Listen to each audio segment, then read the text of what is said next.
नमस्कार, आप देख रहे हो पुस्तक और मैं हूं आपके साथ श्रेया ठाकुर। अमेरिकी शॉर्ट सेलर फर्म हिंडनबर्ग ने बीते साल यानी जनवरी 2023 को गौतम अडानी के ऊपर गंभीर आरोप लगाते हुए एक रिपोर्ट जारी की थी। तो अब इस साल हिंडनबर्ग ने गौतम अडानी को शामिल करते हुए सेबी के ऊपर निशाना साधा है और इसमें आरोप लगाया गया है कि गौतम अडानी और सेबी चेयरपर्सन माधवी पुरी बुच के बीच कोई लिंक था। और आरोप लगाते हुए रिपोर्ट में ये कहा गया है कि विसल ब्लोअर के दस्तावेजों से ये पता चलता है कि जिस ऑफशोर संस्थाओं का इस्तेमाल अडानी मनी साइफनिंग स्कैंडल में हुआ था उसमें सेबी अध्यक्ष की हिस्सेदारी थी। इस पूरी खबर को समझाने के लिए हमारे साथ मौजूद हैं वरिष्ठ पत्रकार और मेरे सहयोगी प्रवीण शर्मा जी। प्रवीण जी नमस्कार। सबसे पहले तो ये जो बड़ी खबर इस वक्त आ रही है हिंडनबर्ग को लेकर, बीते शनिवार को हिंडनबर्ग ने रिपोर्ट जारी की और सेबी के ऊपर सीधा सीधा निशाना साधा है, उसको कैसे देख रहे हैं आप? और ये एक 3-4 लाइनों में हमें ये आरोप समझाएं। बिल्कुल, देखिए कल रात में हिंडनबर्ग ने अपनी जिस रिपोर्ट का इंतजार हो रहा था उससे पहले उन्होंने ट्वीट किया था कि भारत को लेके उनकी एक बड़ी रिपोर्ट आने वाली है। और कल जब रिपोर्ट आई देर रात तो उसमें ये पता चला कि वो रिपोर्ट किसी कॉरपोरेट हाउस को लेके नहीं है बल्कि वो सेबी चीफ को लेके है। सेबी चीफ पर और उनके पति पर इस रिपोर्ट में कई ऐसे आरोप लगाए गए हैं जो गंभीर हैं। और हालांकि सेबी चीफ की तरफ से इस मामले में पूरी सफाई भी आ गई है जिसमें उन्होंने इस सारे पूरी चीज़ों को खारिज किया आरोपों को। लेकिन 2-3 बड़े आरोप लगाए गए हैं। एक आरोप लगाया गया है कि जो फंड ऑफशोर फंड्स पर अडानी ग्रुप से जुड़े होने, अडानी ग्रुप में पैसों की हेराफेरी करने का आरोप है, उन फंड्स में सेबी चीफ और उनके पति का इन्वेस्टमेंट था। एक आरोप ये है। दूसरा आरोप लगा हुआ है ब्लैकस्टोन से। ब्लैकस्टोन जो एक बड़ी पीई फर्म है, उसने भारत में जो रीट्स में इन्वेस्टमेंट किया या रीट्स को स्पॉन्सर किया है, वहाँ सेबी चीफ के पति बतौर सीनियर एडवाइजर जुड़े हुए हैं। और इस पूरे मामले में कथित तौर पर जो फायदा पहुंचाने की बात है वो आरोप लगाए गए हैं। तीसरा एक अगोरा एडवाइजरी फर्म जो है जिसमें सेबी चीफ के पास 99.9% के स्टेक्स हैं, उसको लेके आरोप लगाए गए हैं। तो ये 3 की किस तरह से इसमें जो कंसल्टेंसी सर्विसेज दी गई वो उससे जो रेवेन्यू जनरेट हुआ $2,61,000 का, वो उनकी सैलरी से 4.5 गुना लगभग ज्यादा है। तो ये 3 मोटे मोटे आरोप लगाए गए हैं इस हिंडनबर्ग की नई रिपोर्ट में। और इससे पूरा राजनीतिक सर्किल, पूरा कारोबारी सर्किल और इन्वेस्टर्स के बीच में बड़ी हलचल आज दिखाई दे रही है। बिल्कुल सर, हड़कंप मच गया है। बीते शनिवार जैसे कि आप बता रहे थे कि कयास ये लगाई जा रही थी कि कोई बड़ा दिग्गज कारोबारी हिंडनबर्ग के निशाने पे आएगा, लेकिन सीधा सीधा जो रिपोर्ट है वो सेबी के ऊपर निकाला गया। सेबी चीफ माधवी पुरी बुच अब निशाने पे है। कटघरे में अब पूरी रेगुलेटरी बॉडी भी शामिल है और 3 बड़े आरोप आपने बताए हैं। लेकिन इस वीडियो में हम ब्लैकस्टोन के ऊपर बात करेंगे। ब्लैकस्टोन को लेकर क्या कुछ आरोप लगाए गए हैं ये दर्शकों को समझाना बहुत जरूरी है।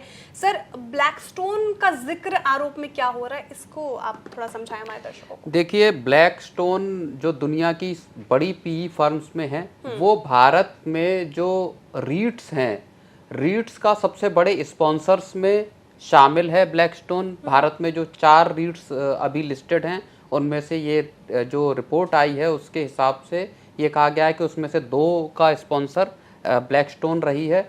और इस फर्म रीट्स भी क्या है? रीट्स एक इन्वेस्टमेंट व्हीकल होता है जो कि पर्टिकुलरली जो रियल एस्टेट प्रॉपर्टीज हैं उनमें इन्वेस्ट करता है। ये ऐसी प्रॉपर्टीज होती हैं जिनमें एक रिटर्न जनरेट होता है, जिनमें अर्निंग होती है, उनमें ये पैसा लगाते हैं और वहां से ये जो कमाई होती है उसको जो इन्वेस्टर्स हैं उनमें वो बांटते हैं। रीट्स लिस्टेड होते हैं, प्राइमरी मार्केट के थ्रू भी लिस्टेड होते हैं और फिर सेकेंडरी मार्केट में भी आप उनको शेयर उनके जो यूनिट्स हैं जैसे म्यूचुअल फंड्स में होती हैं उस तरह की यूनिट्स होती हैं, आप खरीद फरोख्त उनकी कर सकते हैं। तो इंडिया में एक बड़ा जो रीट्स का जो स्पॉन्सर है वो ब्लैकस्टोन है। और इसमें जुलाई 2019 में माधवी पुरी बुच के हस्बैंड धवल बुच को सीनियर एडवाइजर के तौर पे रखा गया।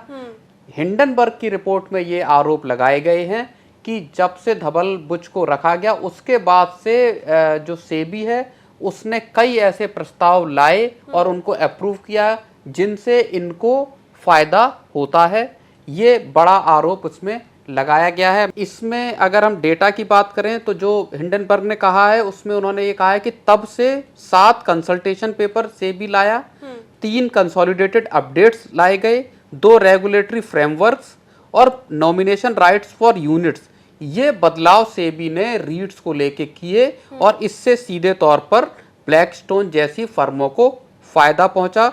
ये एक आरोप लगाया गया है। इसमें यह भी कहा गया है कि कई इंडस्ट्री कॉन्फ्रेंसेस में माधवीपुरी बुच ने रीट्स को फ्यूचर प्रोडक्ट बताया, फेवरेट प्रोडक्ट्स फॉर फ्यूचर, और इन्वेस्टर्स को इस एसेट क्लास पे पॉजिटिव तरीके से गौर करने के लिए उन्होंने कहा। और खास बात जो यहाँ कही गई है वो ये है कि जब वो इसे फेवरेट प्रोडक्ट बता रही थी फ्यूचर का, तब उन्होंने इस बात का जिक्र नहीं किया कि उनके पति ब्लैकस्टोन में सीनियर एडवाइजर हैं। यानी एक तरह से ये तथ्य को छुपाने की एथिकल एक बात इसमें है। इसमें एक और बड़ी बात ये कही गई कि ब्लैकस्टोन ने इस टाइम पे ही जो एम्बेसी रीट है, देश का बड़ा एक रीट है, उसमें 7100 करोड़ रुपए का कैश आउट किया। यानी उन्होंने अपना स्टेक जो 23% के लगभग स्टेक था वो बेच के अपनी इसमें से 7100 करोड़ रुपए का वैल्यू निकाली है। तो ये इसमें एक बड़ा आरोप और लगाया गया है। तो मतलब यानी धवल बुच जो माधवी बुच के पति हैं, जब वो वरिष्ठ सलाहकार हैं, सीनियर एडवाइजर हैं ब्लैकस्टोन में, ये डिस्क्लोज नहीं किया गया सेबी चीफ माधवी बुच की ओर से जब वो एक फ्यूचर प्रोडक्ट बता रही थी ब्लैकस्टोन को। सर, ये अपने आप में कई सारे सवाल खड़े करता है, क्योंकि ये तो नॉर्म्स के अंदर आता है, क्योंकि ये सेबी को ये डिस्क्लोजर देना चाहिए पहले। नहीं, देखिए, सेबी चीफ का पर्सनल मामला है और उनको जाहिर तौर पे जो आरोप लगाए गए हैं, अगर हम उस हिसाब से देखें तो उनको इस बात का जिक्र करना चाहिए था। इसमें एक आरोप ये भी है कि जो धवल बुच हैं उनकी इस सेक्टर में, रियल एस्टेट में, कैपिटल मार्केट में या इस जो पूरा सेगमेंट है इसमें उनकी एक्सपर्टाइज नहीं थी। वो मैकेनिकल इंजीनियर हैं और बाकी हाँ, और जो उनका जो हिंडनबर्ग की रिपोर्ट में कहा गया है कि उनका जो प्रोफाइल है वो ये बताता है कि वो प्रोक्योरमेंट के एक्सपर्ट हैं। तो ऐसे में उनको रखा गया और ये एक बड़ा, जब उस डोमेन के एक्सपर्ट नहीं है तब उनको क्यों रखा गया, इस तरह का भी एक सवाल वहां पे उठाया गया है। जी बिल्कुल। हालांकि जो जॉइंट स्टेटमेंट पास हुई है सेबी चीफ माधवीपुरी बुच और उनके पति धवल बुच के द्वारा, उसमें उन्होंने ये सारे आरोपों को खोखला बताया है, बेबुनियाद बताया है, और उन्होंने कहा है कि उनकी ज़िंदगी और फाइनेंशियल दोनों ही खुली किताब है। ऐसे जो एलिगेशंस लगे हैं, उन पे आरोप जो लगे हैं, वो उनका समर्थन नहीं करते और सिरे से खारिज किया है। लेकिन ये भी बोला गया कि एक और डिटेल्ड स्टेटमेंट जारी होगी कुछ देर बाद। उसमें क्या कुछ अपडेट आते हैं वो तो हम आपको साथ ही साथ बिस्तक पे बताएंगे, लेकिन हिंडनबर्ग को लेकर और बड़े जो सवाल पैदा हो रहे हैं वो भी आप सिर्फ और सिर्फ बिस्तक पे देखेंगे। बहुत बहुत शुक्रिया सर, ये ब्लैकस्टोन का जो मामला है वो हमारे दर्शकों को समझाने के लिए। अगर रिपोर्ट अच्छी लगी हो तो लाइक करें, कॉमेंट करें और देखते रहिए बिस्तक। बिस्तक आपके लिए लाया है प्रीमियम मेंबरशिप प्रोग्राम, जहाँ आपको मिलेंगे कई सारे फायदे, जिनमें मार्केट न्यूज़लेटर, लाइव चैट पर आपके सवालों के सबसे पहले जवाब, मार्केट आउटलुक, वीकेंड पर मार्केट स्कैन, एंकर्स के साथ चैट और भी बहुत कुछ। इस प्रीमियम सब्सक्रिप्शन में 3 तरह के प्लान्स हैं, सिल्वर, गोल्ड और प्लैटिनम, जिनकी शुरुआत मात्र 159 रुपए महीने से होती है। इससे जुड़ना भी बेहद आसान है। बिस्तक के YouTube चैनल पर जाएं, ज्वाइन बटन पर क्लिक करें और अपना प्लान सिलेक्ट करें। बस बन गए आप हमारे प्रीमियम मेंबर।